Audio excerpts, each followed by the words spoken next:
Tempus and Aestu, a work of experimental literature by Valerie Lynn Stevens. Part 24. Sensations of pain seize over those of pleasure, as the human mind rarely ceases to find the seaweed before the treasure. Tempus and Aestu, a work of experimental literature by Valerie Lynn Stevens. Part 25. Why must we shoot popcorn kernels at the crescent moon when we know that salvation is truly the taming of inertia by an inside force?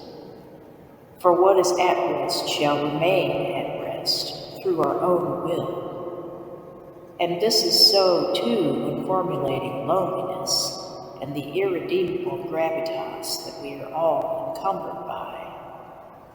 Yet we still seek a kindred galaxy, denying the fact that we are all truly lone stars. And when we manage to come to grips with the cruel persistence of such solipsistic insurgents, we cry out, shall eternity be thicker than time? Why must we feel so betrayed?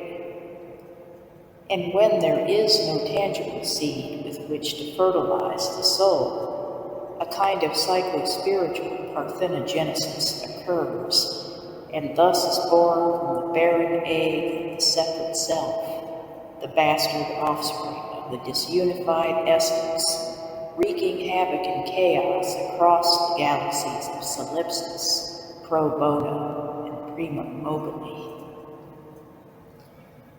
And even knowing of the fragility of the time-space continuum, which some call fate, others destiny or divine providence, we neglect that of our own, and it soon abandons us, as our lives become ruled by the painfully exacting laws of all non-communal equations, as all nevertheless continues on the 360-degree axis, what goes around, coming round again and again to meet at a moot point, the synthesis of realism and idealism failing to come to fathomable fruition. For when the taming of inertia from within begins, can we be brought to full quarter revolution, so that the laws of nature's splendid design and the existential metaphysics of the mortal human experiment may prime the organism for gradualism, as old vestiges no longer self-preservatory are phased out day by precious day by the inevitable laws of psycho-spiritual evolution, that which will defy all logic, as it proves one fine day with meta-scientific surety that what goes up cannot ever come down again.